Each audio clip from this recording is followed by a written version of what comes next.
hits, and it's like, whoa, and it blows your mind. It's all the shading and stuff. It's really well shaded. Everything looks so rounded. And you're really going to think that it's a game that's a generation ahead of its time. Yeah, it's brilliant. Last second timing stuff in there where you have to jump real quick. I think a lot of people are going to be surprised at the kind of game that Donkey Kong Country is.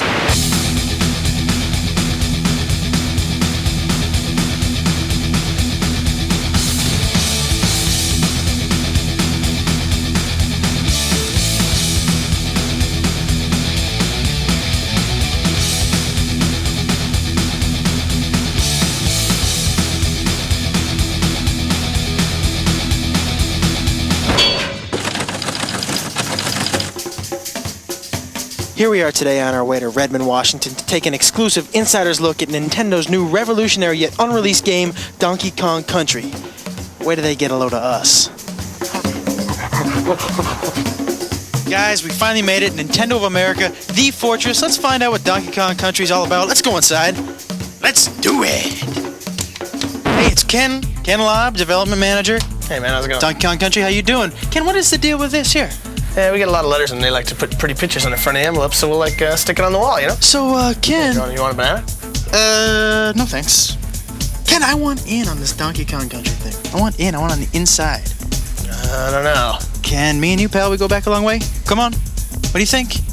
Old time's sake? Okay, I'll take you to the treehouse. The treehouse? God, I hope there's no climbing involved.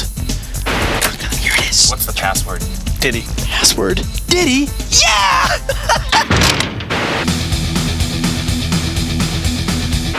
You know, after about 1,000 ditties, we finally get into the treehouse. We're gonna say hello to Tony Harmon. He is the product development manager here at Nintendo. Tony, how you doing? Pretty good. Welcome to the treehouse. Thank you very much. And I want to know, the story behind the game. You're here to talk about the story. I'm the wrong guy. We need to get Dan here. This is Dan Oster. Oh, Dan! What's up? How are you? Pretty good. Good, Dan. I want to know something about this story. Basically, we had a chance to kind of create a new story for Donkey Kong. We gave him a world to live in, some supporting characters, foremost among those Diddy Kong, the little Kong wannabe monkey guy. Little Kong wannabe? He's a cool little dude who follows Kong around, tries to be just like him.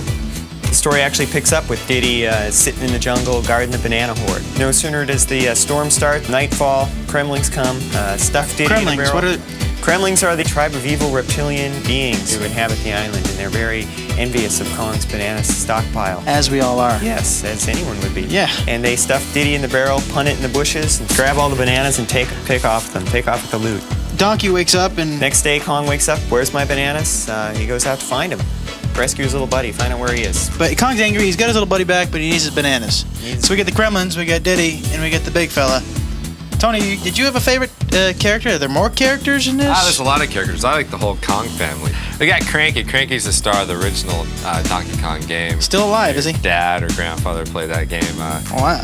Then we also have Funky Kong. Funky is kind of the California surfing kind of Funky Kong. Yeah, he That's runs nice. Funky Flights, and the Funky Flights allow you to fly around to different parts of the game. We also got Candy Kong.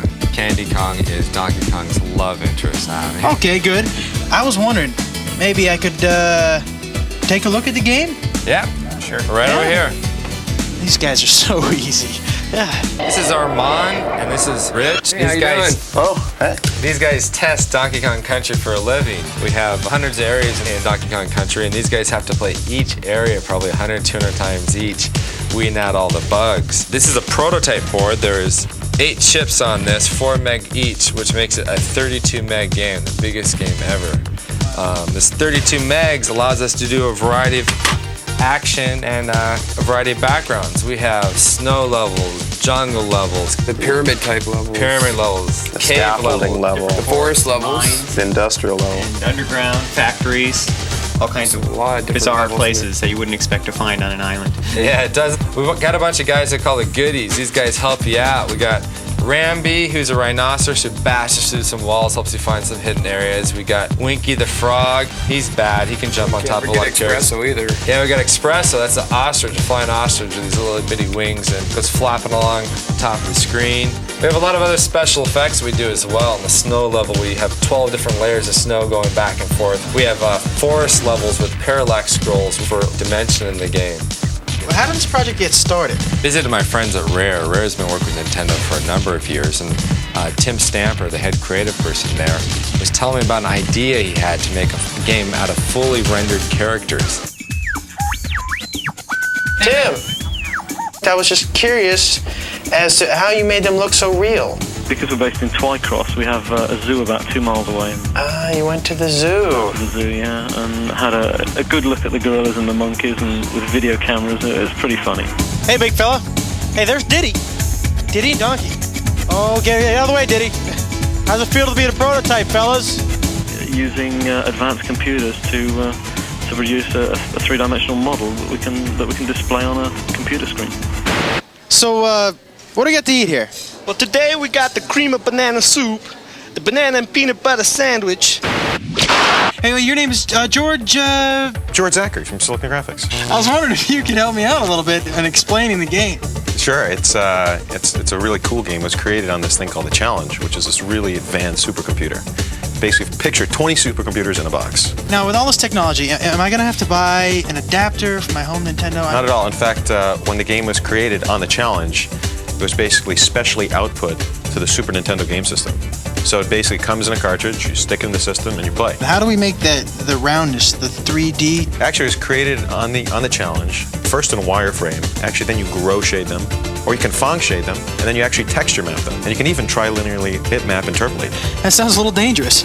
Let me ask you this. I heard downstairs something about ACM Yeah, technology. that's advanced computer modeling. Basically, what you can do with it is it lets you create fully realistic, fully rendered 3D graphics, so the person has a sense of really being there. Same computers that were used in Terminator 2, Jurassic Park, new movies like True Lies, Mask. A year and a half later, we're closing on the finish of the game. All right, here we are. We're about to talk to two guys who play this game 24 hours a day, 7 days a week. And guess what, folks? Guess what? They get paid. This is Henry. Henry, say hello. Hey, what's up? Henry, we were wondering if maybe you could show us a couple tips, some pointers. Yeah, sure, no problem. Great. Great. Okay, well, this is the first level, and this is Donkey Kong's treehouse, and that's where we got our name from. And there's a banana arrow on top of the trees when you first start. Donkey Kong can drop down there, and he can knock the keg out of the floor, and he can roll it up against the wall, and bounce back and ride it. And Donkey Kong will just cruise straight through the first part of this stage, and it's a good way to get people started off. You can just bowl over some of the tougher enemies that might have gave him a problem. Hey, hey, you hungry? You want a banana? No. Well, I guess I could show you something else, too. This is a snow level later on in the game. It is snowing. Donkey Kong can now ride thin barrels and shoot out. And this one part here is a series of barrels, and if you can navigate it properly, almost perfect, and not miss anything, you can score a bunch of free men at the end of the level. Bunch of free men, not just one. Yeah, a bunch. A blue balloon comes up, and Donkey Kong can grab it. There it is. Is this very hard? It's tough. You got to get it down perfect. And Wow, so you got a bunch of free men. Let's go talk to Isaac. This is Isaac. Isaac, say hello. Hello. Isaac, I was wondering maybe you could show us a couple more pointers. Possible? Yeah, I can do that. No problem. These guys are great. All right. What do we got? We got more snow. Yeah, we have more snow here. Okay. What we're gonna do is we're gonna jump on this igloo and use this really slow vulture. It looks peculiar. Peculiar enough to get us into a bonus level. Bonus. And I must say, this is one of over 100 bonus levels. 100 bonus levels. Yeah, and in this bonus level, Not you something have you see in every game. Absolutely. You have to guess which barrel that this golden medallion's gonna wind up in. Like to take a guess? Yeah, the far right. Okay. Oh, you're very good. Very good. Okay, the second tip I'm gonna show you, it involves our little friend Diddy. Diddy. Yeah, Diddy's the cool guy. You walk over to this little thing here, you jump on top of it, and you're gonna grab that rope, let the rope take you over, jump right on top of that little stump in the ground, pick up the TNT, walk over to this oil can, blow it up, fall right into another bonus level. Now what you want to do in this bonus level is jump out of this canister here, out of this little can, and grab the balloon. So we have some pointers now. Good thing you came with us, because you learned some things today that, boy, you're not going to learn just anywhere else. You thought it was going to be a waste of your time, didn't you? Fried green bananas, bananas au gratin.